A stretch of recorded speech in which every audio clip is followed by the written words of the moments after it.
our former principal trumpet player. He had a good friend in the audience, and he got a report. He said he sounded good, but in that chorale at the end, it sounded like he was playing it a little louder than the trombones. I said, yeah, it's like really hard to play very, very soft when you're like shaking like that.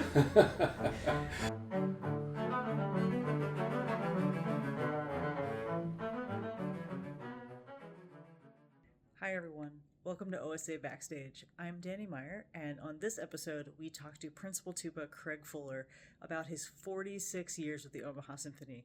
That's right, 4-6.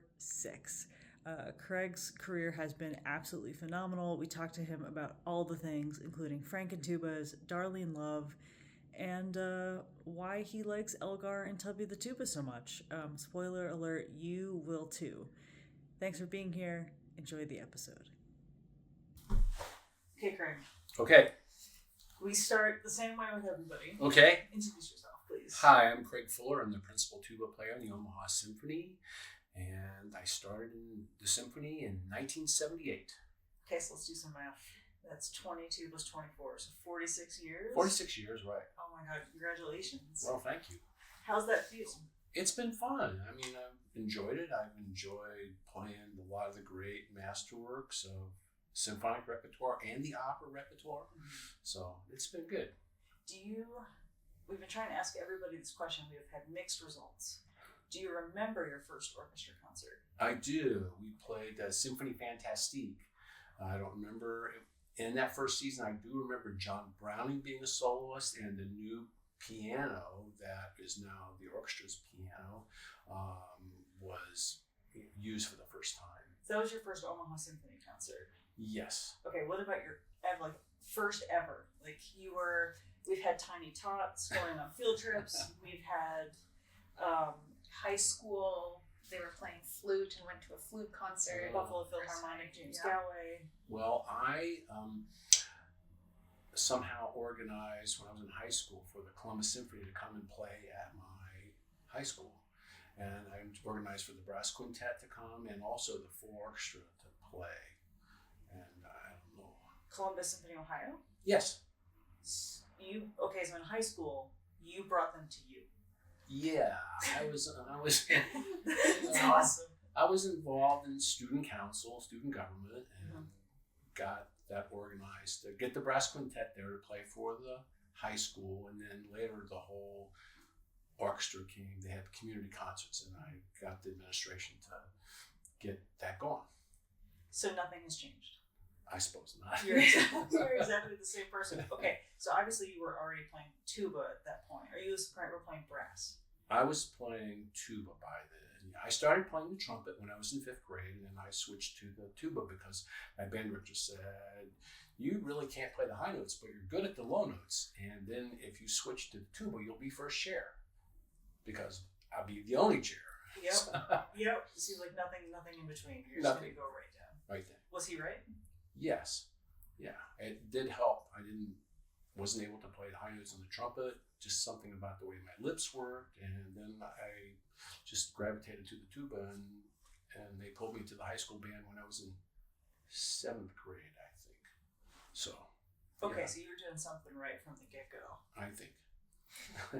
What was the most surprising thing about switching? Were you already reading music at that time? I mean, obviously trumpet, but had you played piano? It's a totally different clef. It's a totally different. Right. It just flipped on, and it seemed pretty easy, to me at that change. I hadn't played piano yet. I only started piano when I was in 12th grade because I knew I was going to go to music school and I better learn something about it, although I was never very good at it. So. Piano, did you have to learn piano when you went to music school? Yes, we had to take mandatory piano and pass a test in order to graduate. Was that the same? Well, you played piano. I played piano, so I luckily tested out. I'm sure you did. But but I remember being surprised that was a requirement that you had to play some basic piano. And then we started lessons, and I realized that my teacher was accompanying me in lessons. So this is a skill that you should keep up. It's a skill that I wish I had, but I was never very good at typing or playing the piano. I can do this hand or I can do this hand, but doing it together was almost impossible. Well, good thing you play one-handed. Yes, Essentially true. one-handed. But that's not. I mean, that's kind of true. What is okay? So brief tuba explanation, because I apparently know nothing about wind and brass instruments. You obviously have the valves. Right, on the right hand. Okay, on the right hand. So what's the left hand doing? Well, you adjust some slides so that hopefully you play in tune better with other people, because changing the valves, there's always some compromise in how the notes play on the instrument. So you have to adjust a little bit. I mean, you don't have to, but if you want to play together with other people and sound good, you need to adjust the slide now and then. How quickly do you learn that lesson when you're starting a brass instrument? Because obviously every instrument has to adjust to a degree. Pianists can't. Anything that has a fixed intonation, there's really nothing you can do in the moment except hold Right. on. But Well, it's only when I got a professional quality instrument when I was in probably 11th grade that I started to have to do that adjustments. and you were at that point able to hear. Well, your teacher said, no, that note is flat, that note is sharp, you need to adjust, Okay. And then when you started playing in a quality section, did that become more clear as you were listening, as you were? Sure. Yeah, you become more attuned to that, I hope. I think that your ear, gravitates. The better groups you play with, the more finely tuned it is, I think. And weirdly, you would think that the better the group, the less you would have to do that. But I think it's the opposite. Yeah, well, I got to play in the Chicago Symphony for a week, and I'm playing along, and I'm like, oh, I hear something out of tune. Oh, it's me! So I hadn't moved my tuning slide like this much, and it's like, whoa, yeah.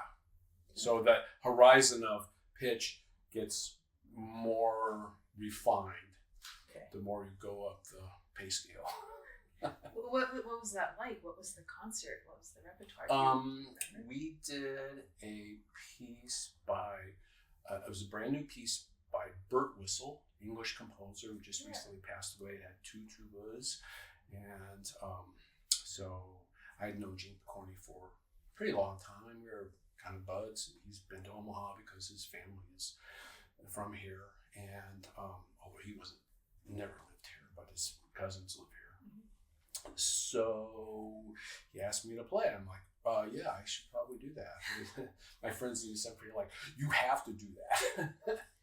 And then it was all good until he got sick in the second concert, and I then had to play Tchaikovsky's Sixth Symphony without a rehearsal and be the only tuba, and that was interesting and scary. But interesting and Wow.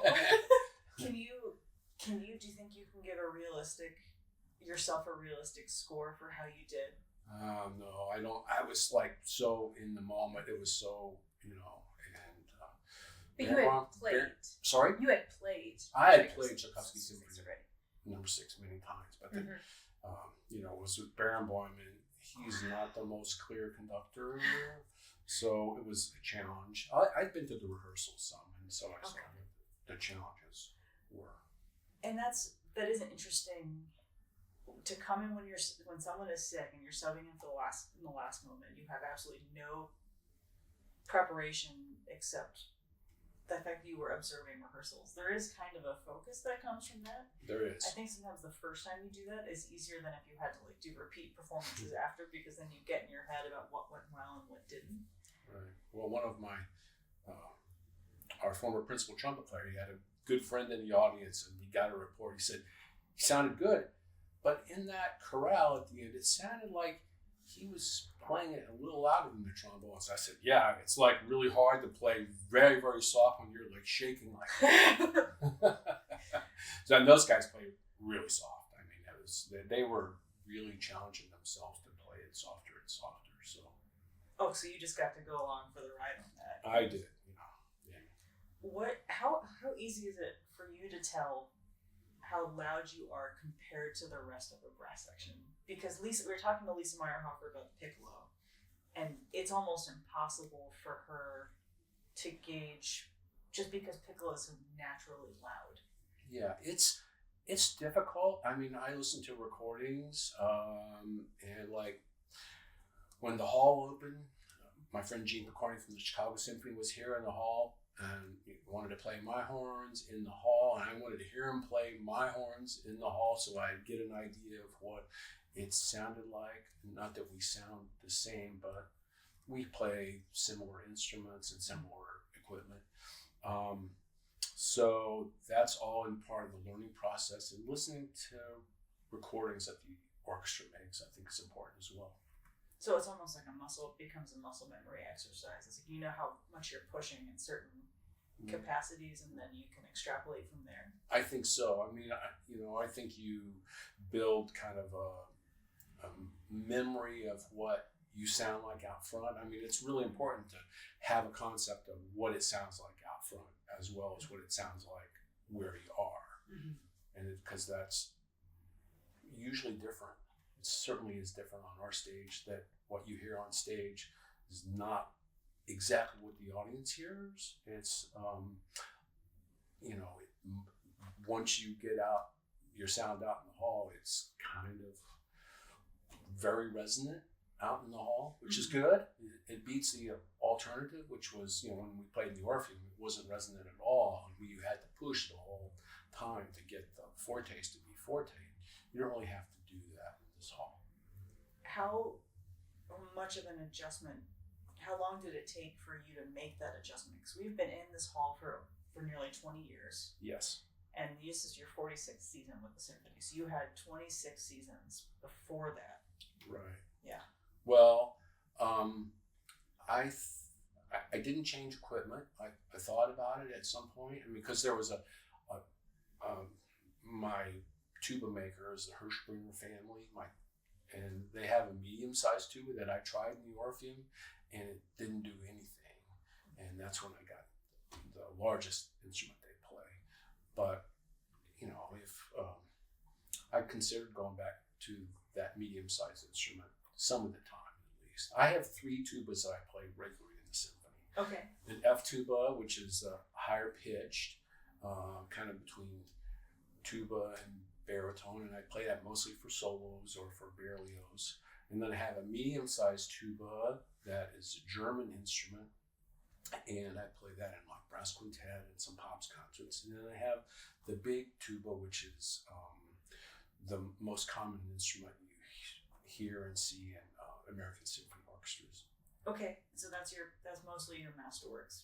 Exactly. Okay. That's the Tchaikovsky, Mahler, Brahms, Strauss instrument. Between the F you said, so we'll probably see the F for Tubby. Yes. In your Family 2 solo. Right. Which is awesome. How do you said you almost went back to the medium sized for the Holland. Is that because you were worried about naturally overpowering, or you just thought that might be a more natural? Right. I just thought that would, kind of fit into the resonance of the hall. The sound of it didn't go anywhere in the Orpheum. It just kind of sat on the stage, and I had people play, and listen, and nobody was impressed with it. So I just, went back to the bigger. That's when I went to the bigger tuba. Okay. Is there much of an adjustment when you go between tubas, or does the mouthpiece stay the same? Is there anything with the technique you have to change? Well, I think you just, you grow into doing it. I mean, the mouthpiece is similar. I play mouthpieces on both instruments that were made by the same person, so that the rim is similar.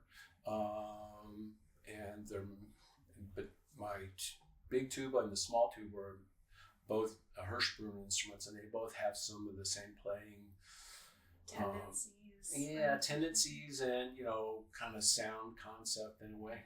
Is that a thing with tubas, that they can have there can be challenges with certain instruments, like regardless of who's playing it, or? Oh sure, oh yeah, absolutely. There's some instruments like Czech instruments that sound really great, but there are some overtones that are almost impossible to manage. You have to play strange fingerings to get them to work. And do they sound different? as well? Yeah, they do. The Czech instruments I'm thinking about sound really good, but they're difficult to play. Do you ever chase that kind of sound when you're playing Czech music? Like if you're playing Dvorak Symphony or anything like that? Yeah, well, my medium-sized tuba is a German instrument, which is closely related to the Czech instruments. They're all made in the same area of Bavaria, Czech. That's all in the same area. And I play it sometimes. Like the last time we did Brahms' Second Symphony, the trombones, we call it downsizing. They play somewhat smaller instruments, and I played the German kind of instrument, so we would have a similar sound, more of a Germanic sound in this section. Interesting. Pat does talk about that. It's the dream is to have a section with the same maker, or at least like the same neck of the woods for a Brahms, a Schumann, a Mendelssohn, something that gives it that beautiful Bavarian sound. Yeah, it's a different sound, and part of it is the difference in the way you play it too. So a little bit more round, a little, that kind of sound concept rather than, Tchaikovsky brass band, Shostakovich, kind of brass band concept. We never try to blare, but we do try to sound like a Russian military orchestra at times when it's called for. Okay, so that I've always wondered about this. At what point were you, because you invited the Columbus Symphony Brass Quintet in, you got the Columbus Symphony to your neck of the woods, right? But at what point did you start seriously listening to recordings or studying orchestra brass sections? Because I'm a bass player, and even I know the Chicago Symphony brass is weapon. Or, you don't want to mess with like the Philadelphia section or the New York section. They kind of wield these sounds that become famous. Sure. Did you have any of those in mind? Were you listening to specific? Sure. Well, probably when I was a senior in high school, I started listening to recordings, and I saw the Philadelphia Orchestra in Veterans Memorial Auditorium, and I can't remember the whole program, but it had Daphnis and Chloe on it. It was like a 2.5-hour program. The Philadelphia Orchestra is kind of famous for that. And so I heard that. We started checking recordings out of the library. These were records then, by the way. This is way before CDs. And I certainly listened to the Chicago Symphony and some Berlin Philharmonic recordings as well. And at some point, I started listening and knowing about the tuba player in the Cleveland Orchestra, who became one of my important teachers. His name was Ronald Bishop. And I started to go up and have some lessons with him, and heard the orchestra. I would always, stay and hear the orchestras about, I don't know how far from my house. It was completely across Columbus and then up to Cleveland. It was a few hours drive. But then I became aware of his playing, and frankly, they didn't have a real strong trombone section. They had a really strong bass trombone player and a really strong tuba player, and they kind of set the tone for me. Okay. What was it like to take lessons from someone you heard on a record? Because that to me would have been. Yeah, well, he played some in his lessons, so that was good. I mean, he played things for me, and I studied with him for literally years. Even when I I got this job in Omaha, I still would go back and have a lesson, or I had a lesson in Omaha one time when the Cleveland Orchestra played here. Yeah, that's right. They occasionally did. Yeah. Wow. Did tours, yeah. They toured, and that must have been like 1982. They were here, 83. So I'm dying to know, because we've heard that the Elgar Symphony No. 1 was played in Omaha at some point. Have you played Elgar's first symphony? No, it's here? one that's on my list. If they played it, it was before 1978. All right, so we have a better date now. Yeah. So I have a spreadsheet. Everything after 1990, I know what we've played, and there's no Elgar 1 on it, and I did not think I saw it on the pre-1990 printed spreadsheet that was gifted to me when I started this job. Oh, okay. Alistair Neal, though, thinks that we've played it. So it could have been right before you started. So We're trying to pinpoint Yeah. if there's anyone in the orchestra who has played Elgar 1 before. No, I haven't. It's Okay. one of the pieces that's on my bucket list. Oh, I know. So I think I've recommended it a couple times. Yep. Okay. I mean, it's not a huge tuba part or anything, but it's a really nice piece, and we play, Enigma variations. We've probably done that like 5 times since I've been in the orchestra, but I think this is probably an equally important and excellent piece. It's just kind of long. Yeah, it is long. I think it's got to be programmed in the right place, right? exactly. What attracts you to Elgar's musical language, though? Because this isn't the only Elgar that you've talked to me about. We've talked about in the South. We've Right. talked about some of his other overtures. What about him? Well, I think he's Elgar and later Vaughan Williams, kind of quintessentially English to me. It just sounds like that stoic kind of feel. And my family's English. We've been to Judith and I, my wife, have been to the church where my family is from and saw the family crest in the windows, which was like amazing. Oh man! So that's the keep calm and carry on tradition. Yeah, so I have an affinity for England. We've been, 4 or 5, 6 times, and a lot more than we've been anywhere else. But we want to go back, Well, the home means something. Like it Yeah. makes it just even more special than just a chance to go abroad, I think. Right, and we are, we've done a lot of gardening, and I've been involved with historic preservation, and England is the headquarters of both of those things. Wow. So you're making recommendations. So when musicians make recommendations, I'm always curious. Like, are you bringing this to me because it has a specific, amazing tuba, violin, flute, whatever part, or is it just as a musician, as a person who loves classical music, I want us to do this?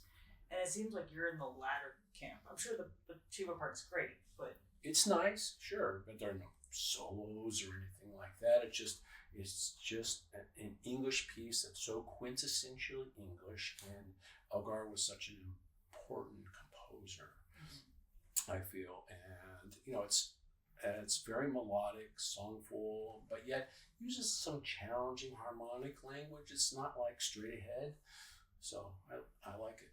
It's enjoyable to listen to. it'll be a treat. I want to circle real quick back to Cleveland and your teacher. What in his sound were you grabbed by?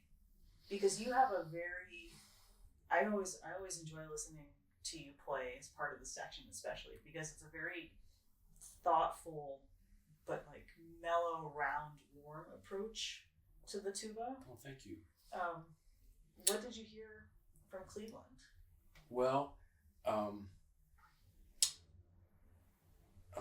Mr. Bishop played an Alexander tuba, which is about half of the instrument that I play. I play an Alexander bell on a mirrophone tuba, and it has instruments are so weird. Yeah. Sorry. Yeah, it's a Frankenstein tuba, but he had a very round sound. He varied his articulations a lot depending on what he played. My favorite recording of his is Prokofiev, the full Prokofiev Romeo and Juliet, recording with the Cleveland Orchestra, which is monumentally great. Mm-hmm. So you were someone who approached every single piece differently, and right, I think so. I mean, when you hear him play, one of the greatest recordings is with Zell. They did Bruckner 8th Symphony in his first week in the orchestra. He was in San Francisco and then went to Cleveland, and it's a remarkable width of sound. It just carried the whole the whole hall. It's so resonant. I mean, I think some of that is, he said the recording engineers put about so much dB boost on the bass that, but I think some of that is true. But I could just, in my brain, I have this, and I play this one little lick from it, and just to see if I can get some kind of semblance of that resonance that he got out of the instrument. Oh, I love that. That's okay. Those are the moments where, like, if I could just, like you said, if I could just do a percentage of that, I would be so happy. So when you're teaching, because you've been teaching as long as you've been playing here in Omaha. I have. Is that something that you impart to your students? Do you have them listen to recordings? Do you have them attend concerts? How do you give them what you discovered listening to those records? Well, I play a lot for my students when I teach, and I also give them some listening assignments along the way, some orchestra pieces I think they should know, and some crazy, weird, assignments too. I mean, I have them all listen to this Darlene Love song when she just flows a melody out and it just keeps going and going, and and so when she came to Omaha, I was like in heaven, just what a sweetheart, and what an incredible singer, and the use of air, the use of projection. So that's one of the things I always play for my students, and I always have my students listen to Fischer Dieskau because of the the intelligent music making is like none other. So Fischer Dieskau is, I think one of the most important things I did in college, other than taking lessons, was going to the music library, because you couldn't check out recordings like you can today, and listening to Fischer Dieskau while looking at the music. I mean, he just transcends the black and white into life like no other single musician I know. Do you feel like the tuba represents your musical voice? Do you think of singing your part and thinking of your part as like a singer would, almost? I do, but a lot more when I'm a soloist, because I haven't done recitals in a while, but when I'm a soloist, I think a lot more about singing the parts. But when I'm playing in the orchestra, I think you have to fit it's a little bit more, I hate to say prescribed, but unless you have solo, which you don't very often playing the tuba, you have a job of being the foundation of the brass section, certainly, and sometimes, like in Prokofiev Fifth Symphony, the foundation of the woodwinds and the horns and other parts of the orchestra. Wow. So you have to provide something steady then, so that everyone You can have feel. to, you can't be going off and taking too much liberty with the tempo, and you've got to kind of fit in with everybody else. How able are you to listen across then? Like, let's take the Prokofiev 5 example, right, where you are literally, you've got you're here, you've got winds over here, you've got horns all the way over there. How much are you able to hear in real time and adjust? Or are you sticking primarily with the conductor and laying it down knowing that they'll build on top of you? You have to do some of both. And the first thing that I tell people when they ask me about the hall is there's a lot of sound on stage, and the good news is everything is there, but it takes a real lot of focus to hear individual things. Like the bassoons are there. I can hear them, but there's a lot of other sound around it, so you really got to focus on the parts that you need to hear, you should hear. So it's a lot more knowing. This is coming up again and again. It's not enough for you to know your part. You have to know in context what's going on around you, sometimes better than your part. Sometimes percussionists talk about this a lot, that you walk in and you almost have to know the score as well as the conductor does. Yeah, it's important. I mean, I do some score study. It just depends on which piece it is, but I know the 100 pieces that we do, most of the the standard symphonic repertoire I've played pretty much all of it, I would say. Some of it numerous times, like Tchaikovsky symphonies. The one Brahms symphony we play on, the Sibelius wrote 2 symphonies with great tuba parts, and then he had a bad experience and he didn't write any more tuba parts in the rest of his symphonies. So it was kind of way too bad. Is there a Bernstein story that's similar? Didn't Bernstein also not like his tuba player? I don't know. I'm making that up. I think I know what you're talking about. Something like he had written it, but that tuba, yeah, he had some personal something, and he rewrote the part for a different instrument. Either that, or it was the opposite. He ended up rewriting a part and giving it to tuba. Oh, I do know that story. Oh, okay. So I have it backwards. So it was in West Side Story, and my teacher Harvey Phillips was a tuba player on Broadway, West Side Story. And so he was they were just kind of goofing around, and he played a little lick that was, I think, a trumpet part. And Bernstein said, "I like that better," and he changed it to be a tuba part. I don't know exactly where that. I mean, I have not played the whole. West Side Story in the pit or anything. So yeah, that did happen. Okay. Wow. I like that version. Yeah. Yes. Yeah, I don't like to have tuba parts deleted from great composers. No, it sounds better on tuba. Tuba deserves its own voice. That's the whole, I guess, story behind Tubby the Tuba. It sort of is. As well, Yeah. Interesting thing about Tubby the Tuba is when it was first performed, it was first recorded. The record came out and it listed the narrator and the conductor, but it didn't list the soloist. It's like too close to the real. Yeah, can you believe that? I mean, what role does the conductor really do? They're not making any sound, but Tubby the Tuba. Oh no! Yeah, that's kind of the whole story of the thing. Oh, that's fun. Yeah, you can't make that kind of stuff. Oh, that's so ironic. It is. That just. How many times have you done Tubby with us? This is the 4th time I did it. Maybe my 2nd year in the symphony. Wow. With Dave Wingert as a narrator, and then we did it again with Dave. I don't know, maybe like 8 years ago, and then we did it with Adam, maybe like 6 years ago. We've done it a fair number of times, but it's always fun. What's the level of preparation? You just did the Vaughan Williams concerto with us a season or so ago. What's the level of preparation for a Tubby versus a standard tuba concerto?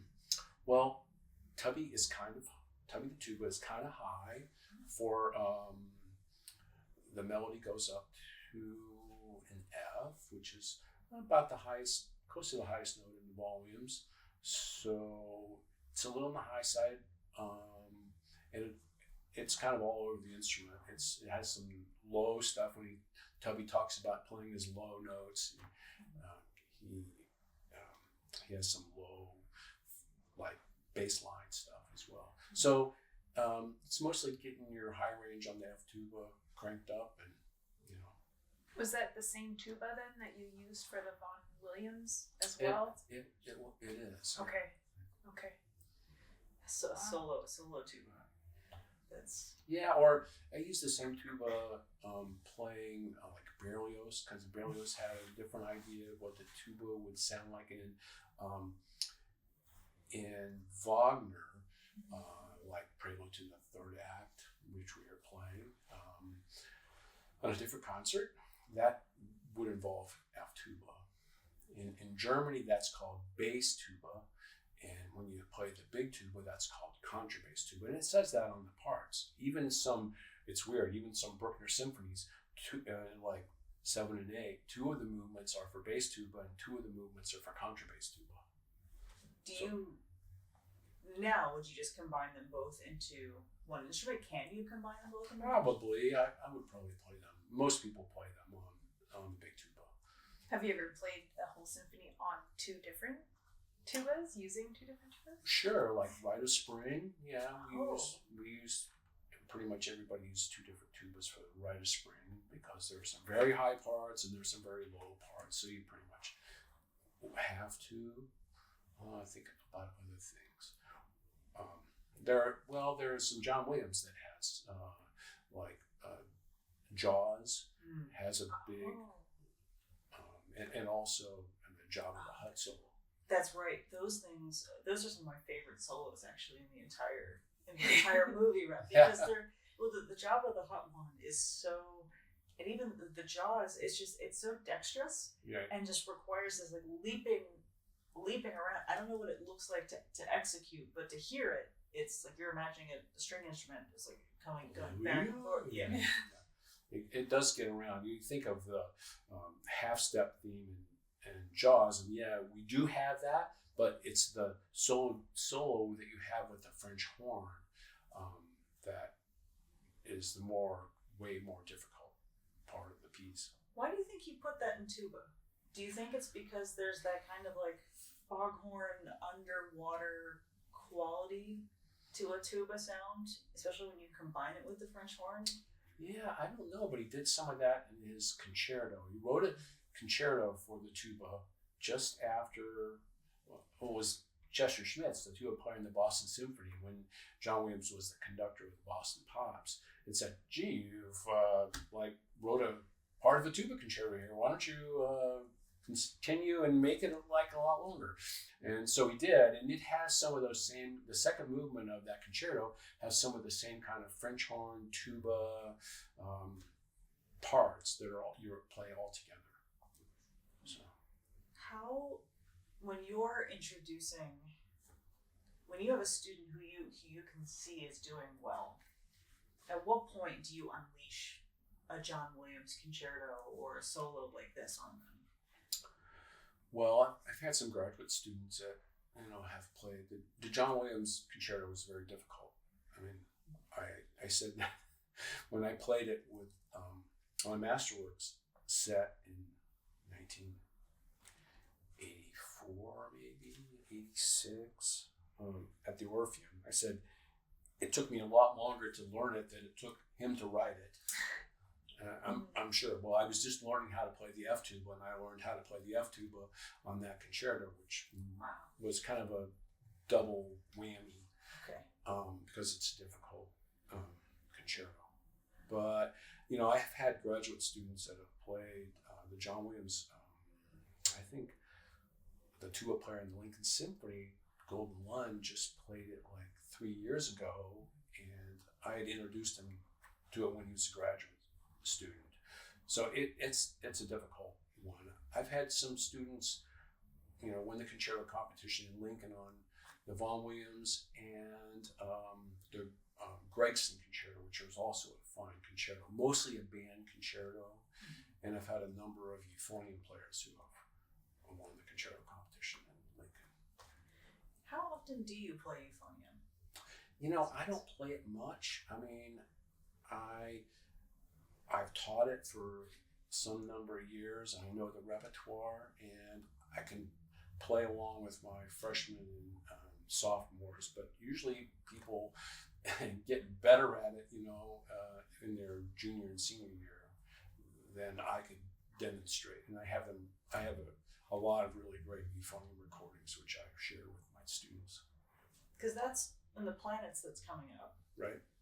That part has an extensive brass requirement. So you've got full trombone section, full trumpet, plus how many tubas? Well, just one tuba, but there's also tenor tuba or baritone horn. I think euphonium, it's all the same instrument. Okay. But it's in an English brass band.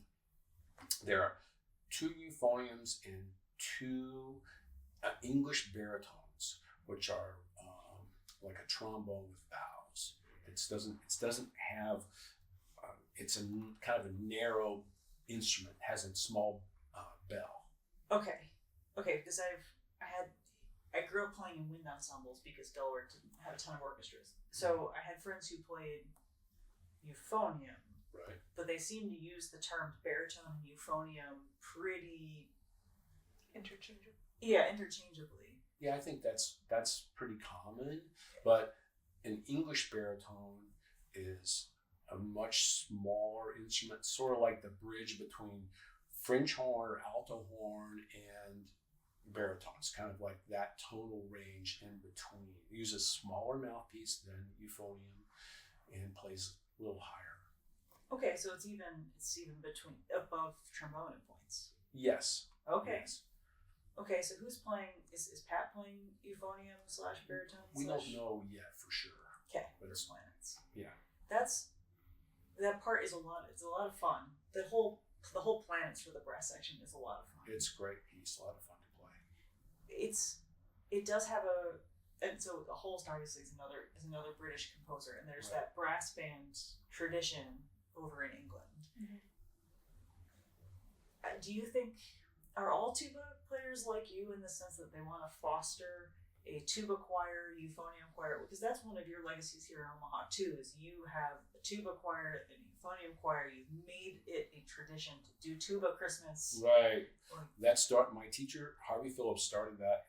It goes on throughout the world, and we continue it in Omaha. We did it in Lincoln when I taught there. I don't know if they're still doing it. And then, as part of the curriculum, we had a tuba ensemble that met weekly in Lincoln. Mostly majors, but I let a few non-majors come in if they were serious about it. And then we did some traveling to go to conferences and things. At first I was frankly wasn't sure it fit in the curriculum, and then one of my colleagues said, my trombone colleague in Lincoln said, it really helps your guys to have kind of a studio collective sound and concept. So he thought it was good, and I just kept doing it. It's a challenge to find good repertoire that challenges them and yet sounds good. So I spent a lot of time arranging for that, so that I would give them challenges. It's not like I would give the melody to the first part all the time. I'd pass it around. And so I even did some arranging of a lyrical piece that passed it around so much that they really had to concentrate on who had the melody because it was going all over the place. So that was, I arranged a challenge for them. That's great. Bass players do the same thing. Apparently, flute players do the same thing. Do you think all instruments do this and we just don't know until we ask them? I don't think violinists do this, but they again have all the repertoire in the world written for them at all times. So I think you're right. I think most string players tend to play in quartets, and they form their own, quartets, quintets, and things like that. But every wind and brass, I also ran a flute choir in undergrad. That was also, it was for all the non-music majors who wanted to continue playing flute because they played flute throughout high school band and all that, and then there was no opportunity anymore. And as you know, there are so many flute players that it was so easy to get people interested, and that we always had lots of new people every year. Yeah, I think the more artistic group for brass is a brass quintet or a brass choir, like the Philip Jones Brass Ensemble, or brass quintets. I grew up, in my whole time here in Omaha, I've played a lot of brass quintet stuff, which I think is more feasible artistically, more easily attainable, a high artistic level on a brass quintet than a tuba ensemble, just because of the kind of limited range.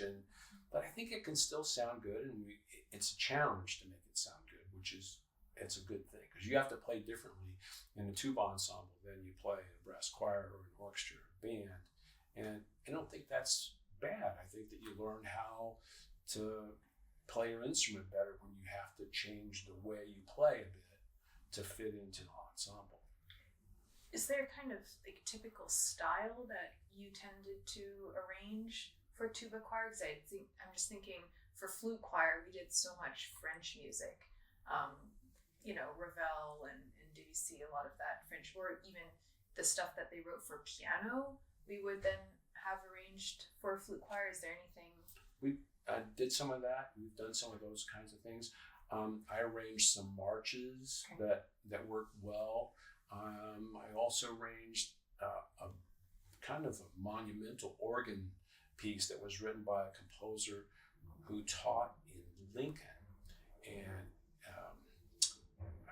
his name escapes me, but it was a published piece of music, and it worked great for tuba ensemble. Organ music works really well for tuba ensemble with, obviously some octave alterations, and you have to clear out some of the cloudiness in the middle, but organ music works really well.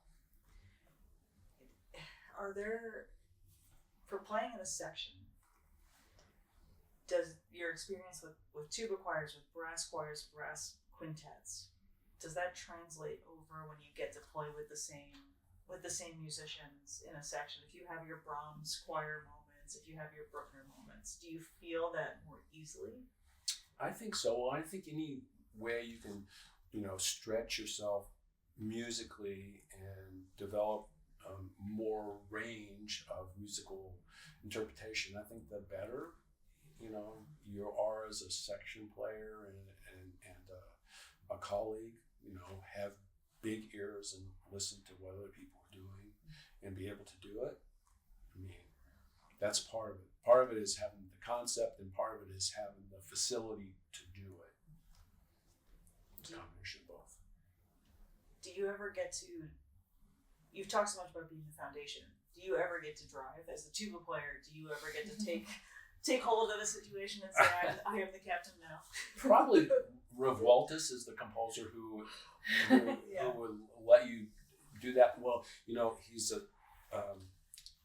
his area of Mexico is Sinaloa, and in Sinaloa, the tuba is the concertmaster of the Sinaloese orchestra, and that's where I think a lot of his imagination comes from. So, Homage to Garcia Lorca is one really great piece, and then there's Sensamaya and many other pieces that involve the tuba to a real great extent. I mean, it's amazing stuff to play if you're a tuba player.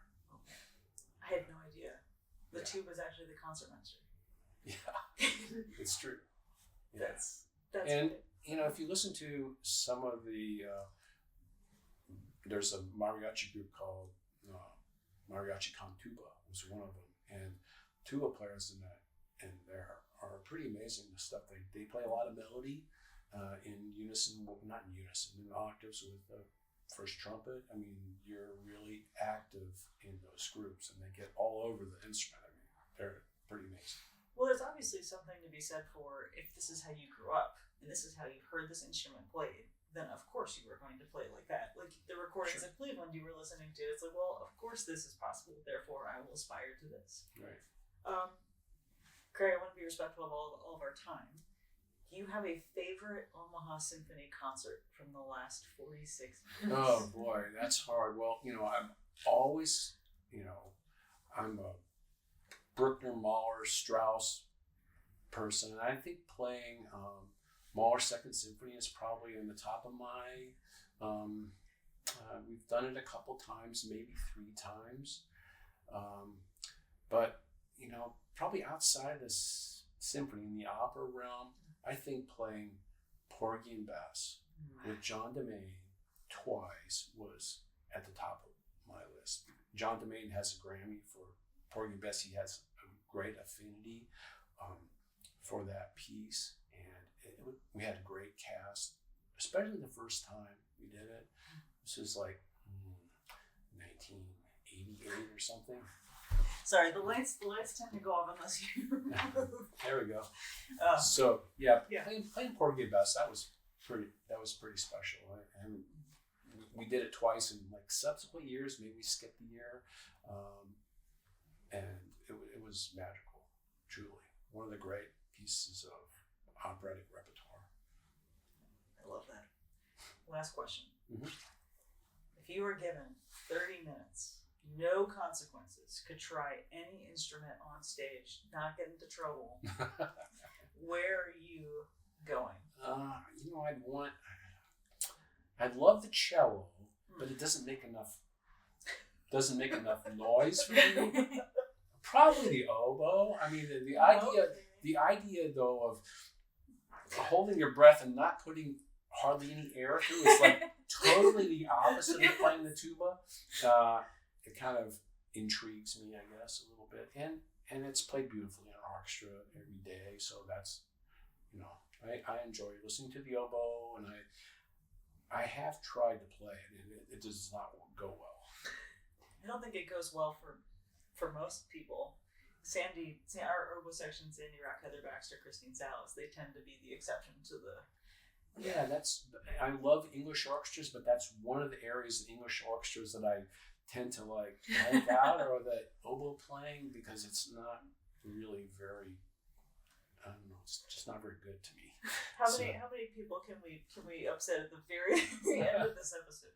No. Yeah, right. I'd love to see you try to play the oboe. I don't think that will happen. Well, I think I have a, pulmonary event if I tried to use that little air for that such a long time. After 46 years of professional tuba playing. Yeah. Craig, thank you very, very much. It's been fun. Thanks for having me. Thank you. Yay. Okay. That was awesome. Craig, Yeah, thank you so much. Yeah. It was really fun to pick your brain. Yeah. It's a very thoughtful decision. Well, thank you. Yeah.